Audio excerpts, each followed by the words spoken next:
лекциянын экинчи бөлүгүндө Кокон хандыгынын Кыргызстандын түндүгүн басып алышы жана кыргыз элинин Кокон хандыгынын эзүүсүнө каршы күрөшү жөнүндө сөз болот. Өткөн лекцияда биз Кокон хандыгы кандайча түптөлгөндүгү, анын өнүгүшүнүн баскычтары жана түштүк Кыргызстанды кандайча басып алгандыгы жөнүндө айтканбыз. Бүгүнкү лекцияда Кокон хандыгы Кыргызстандын түндүгүн кандайча басып алгандыгы жөнүндө жана кыргыз элинин көз карансыздыгы үчүн күрөшү жөнүндө сөз кылабыз. Кыргызстандын түштүгүн биротоло басып алгандан кийин эми Кокон хандыгы Кыргызстандын түндүгүн каратып алууга аракетин баштаган. Кыргызстандын түндүгүн каратуу үчүн адегенде Кетмен төбөдөгү кыргыздарды каратуу аракетин баштаган. Бирок Кетмен төбөлүк кыргыздар Кокон хандыгынын баскынчылык саясатына каршы активдүү күрөш жүргүзгөн. Өзгөчө азыркы Ташкөмүр шаары жайгашкан жерден Кетмен төбөгө өтүүчү Кууш Капчыгайдан кокондуктарды өткөрбөөгө аракет 20 жылга созулгандыгы жөнүндө маалыматтар бар. Ошол эки суу аралыгында Нарын дарыясынын жээгинде жашаган кыргыздар күч топтошуп Кокон аскерлеринин ал жерден Кетмен төбөгө өтүшүнө каршы айырышкан күрөштөрдү уюштурган. Бул күрөштүн башында Сатыке Баатыр тургандыгы жөнүндө маалыматтар бар. 1821 жылы Намангандын акими Сейит Кулбек жетектеген кокондуктардын аскерлери акыры Кетмен төбөдөгү кыргыздарды басып алууга жетишкен. Кетмен төбөнү басып алгандан кийин кокондуктарга Кыргызстандын түндүгүн басып алууга жол ачылган. 1822 жылы кокондуктар Олиата чебин курган. Олиата чеби таласты басып алуу үчүн жана Кыргызстандын Чүй өрөөнүн басып алуу үчүн негизги каяныч катарында эсептелген.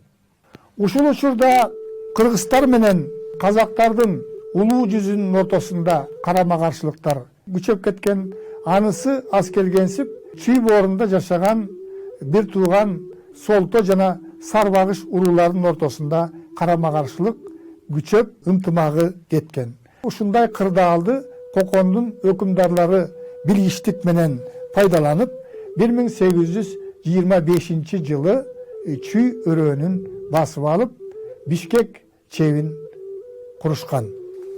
1831 жылы Кыргызстандын түндүгүн каратуу үчүн Кокон хандыгы эки армия жөнөтөт. Биринчи армия Ташкенттен чыгып, аны Лашкер Кушбеги, Кошуунбеги же болбосо кол башчы дегенди түшүндүрөт. Ошол Чымкент, Олиата аркылуу Чүйгө келип, андан ары өзүнүн жүрүшүн Көлдүгөстөй уланткан. Экинчи армияны Хаккула жетектеп, ал Тогуз-Тоrodо көк арт ашуусу аркылуу Нарынга, Атбашыга, Акталаага өтүп, Жумгалды жана Кочкорду каратып, Ысык көлдөн эки армия кошулуп, Ысык көлдүн эки жээги менен Кара-Колдүгөстөй бет алган. Бул эки армия кыргыздардын жери аркылуу өткөндө өзүнүн талоончул согушун улантып, кыргыздарды канга бөлөгөн. Ошентип ынтымагы жок кыргыз уруулары 1820-30 жылдардын башында Кокон хандыгынын оңой олжосу болуп калган. Кыргызстандын түндүгүндө өзүнүн бийлигин жүргүзүп, түндүктөгү кыргыз элин талап тоноо үчүн өзү басып алган жерлерге чептерди курган. Түндүк Кыргызстандагы кокондуктардын негизги чеби, негизги таянычы бул Бишкек чеби болгон. Жергиликтүү элдин жардамы менен Бишкек чебин куруп, ошол жерге 1000ге жакын регулярдуу аскер кармап тургандыгы жөнүндө маалымат бар. Андан кийин Токмок чеби курулган, Чүйдүн этек жагында Мерке чеби курулган, Суусамырда чеп курулган, көлдүн айланасында Тоңдо, Тамгада, Барыскоондо, Караколдо чептер курулган, Акталаада Куртка чеби курулган, Нарында, Атбашыда кокондуктардын чеби курулуп, ошол жерде атайы сарбаздар кармалып, негизинен элди эзүү үчүн, элден салык чогултуу үчүн аракеттерди жасаган. Кокондуктардын зөөкүрдүгү, өзгөчө салыктын түрлөрү аркылуу эзүү кыргыз элинин кыжырын келтирген. Мына ушуга байланыштуу Кыргызстандын түштүгүндө дагы, Кыргызстандын түндүк тарабында дагы кокондуктардын эзүүсүнө каршы элдик толкундоолор болуп турган.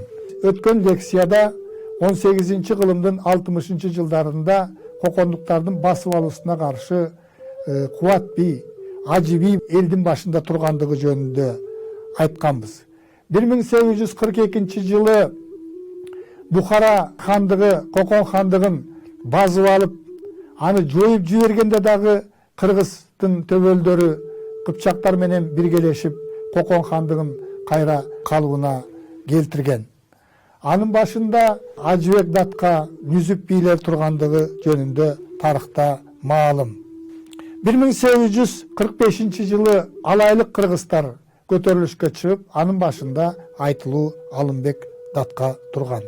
Этмен төбөлүк кыргыздар Кокон хандыгынын түндүккө өтүшүнө 20 жылга жакын тоскоолдук кылгандыгы жөнүндө айттык. 1830-жылдары Акталаада Айтылуу, Атантай, Тайлак баатырлар жетектеген кыргыздардын көтөрүлүшү болгон. Бул көтөрүлүштү басуу үчүн Кокон хандыгы атайы аскер жөнөтүп, бул тарыхта Арабтын жортуулу деп аталат. Кармашуулардын жүрүшүндө Араб баштап келген Кокон аскерлери толук талкаланып, Араб кол башчы Тайлак баатырдын колунан курман болгон. 1842-жылы түндүктөгү кыргыз уруулары өзүнчө хандык түптөп Ормон Ниязбек уулу Ысык көлдүн этегиндеги Тармалсас деген жерде хан көтөрүлгөн. Түндүктөгү кыргыз уруулары бир хандыкка биригип, өзүнчө мамлекет түзгөн. Ушундан кийин Ормон хандын буйругу боюнча Ысык көлдүн жээгиндеги Кокондун чептери талкаланган. Тарыхый маалыматтар боюнча 1842-жылдан кийин кокондуктар Ысык көлдүк кыргыздарга бийлик жүргүзө албай калган. 1842-43-жылдары өзүнчө хандык түптөп, ошол хандыкка бириккен түндүктөгү кыргыз уруулары өзлөрүнүн жетекчилиги астында Кокон хандыгына каршы активдүү күрөшө баштаган. 1842-43-жылдары Нарындык кыргыздар Алыке уулу Табылды баатырдын жетекчилиги менен кокондуктардын чебин талкалап, аларга салык төлөөдөн баштаткан. 1840-жылдары Атбашылык кыргыздар кокондуктарга салык төлөөдөн баш тартып, ал жердеги кокондуктардын сарбаздарын кубалап чыккан. 1840-50-жылдары Тайлак баатырдын уулу Осмон Датка элди баштап чыгып, Акталаалык кыргыздар кокондуктарга каршы бир нече рет сокку урган. Тарыхый маалыматтар боюнча 1847-жылы Ормон хан Төрөгелди баштаган кыргыздар бул окуя Кененсары хандын чабуулун талкалагандан кийин болгон. Кененсары талкалангандан кийин Ормон хан жетектеген кыргыз хандыгын биротоло баш ийдирүү үчүн Кокон хандыгы 7000 аскер жөнөткөн. Ормон жана Төрөгелди жетектеген кыргыздар кокондуктардын 7000 аскерин Ашпара деген жерде, азыркы Чалдабар, ушул жерден тозуп талкалаган. 1850 жылы Мусулманкул миңбашы Ормон хандын хандыгын талкалоо үчүн Олиятага 10 миңден ашык аскер чогултат. Бирок Ташкенде Кокон хандыгына каршы көтөрүлүш чыгып, 10 миң аскерин шашылыш түрдө Ташкенге алып кетүүгө аргасыз болгон. Кыргыздарга карата коркунуч Мусулманкул миңбашы өлгөндөн кийин токтогон. 1860 жылы бир жолу, 1862 жылы экинчи жолу, чүйлүк тагыраак айтканда Бишкек чебинин тегерегиндеги Солто кыргыздары кокондуктарга каршы көтөрүлүшкө чыккан. Бул көтөрүлүштө Байтик Баатыр жетекчилик кылат. Байтик Баатыр чептерди алууга күчү жетпесине көзү жеткенден кийин Верныйдагы орус аскерлерине жардам сурап кайрылып, ошол орус аскерлеринин жардамы менен Бишкек чеби 1862 жылы талкаланган. Түштүктөгү кыргыздардын эң чоң көтөрүлүшү 1873 жылы башталып, ал тарыхта Полот хандын Исхак Асан уулунун жетекчилиги астында жүргөндүгү жөнүндө тарыхта белгилүү. Бул көтөрүлүш өзгөчө чоң болгон элдик көтөрүлүш Кокон хандыгынын түбүнө жеткен. Бул көтөрүлүштүн негизги кыймылдаткыч күчтөрүнүн бири дагы кыргыздар болгондугу белгилүү. Айрым тарыхчылар Кокон хандыгы Орто Азияда жашаган, тагыраак айтканда өзбектер менен кыргыздардын орток мамлекети болгон деген пикирди айтышат. Эгерде тарыхый маалыматтарга кайрыла турган болсок, биз жогоруда белгилегендей, Кокон хандыгынын түптөлүшүнө кыргыз төгөлдөрү дагы жигердүү жардам беришкен. Айрым учурларда кыргыз төгөлдөрү Кокон хандыгынын ишине, ички жана тышкы саясатына жигердүү көмөктөшкөн. 1840 жылдын башында Кокон хандыгы терең кризиске учурап, бул хандыкты Бухара эмирлиги басып алып, Кокон хандыгы жоюлду. Мындан ары Кокон хандыгы Бухара эмирлигинин бир бөлүгү болуп калды деп жарыялаган учурда, кыргыз кыпчак төбөлдөрү Кокон хандыгын кайрадан калыбына келтирүүгө аракет кылган. Кайрадан калыбына келген Кокон хандыгы көп убакыт өтпөй эле Нүзүп бийди дагы, андан көп өтпөй Шералы ханды дагы өлтүрүшкөн. Бийликке негизинен өзбек төбөлдөрү келген. Кокон хандыгы негизинен өзбектердин кызыкчылыгын көстөгөн хандык болгон. Буга дагы бир далил.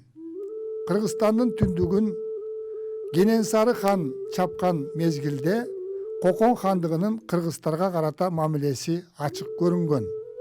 Тактап айтканда, Кененсарынын чабуулу башталганда Кокондун Мерке чебинин башчысы өзүнүн Кызыл Ооз деп аталган аргымагын Кененсарынын алдына тартуулап кулдугурган.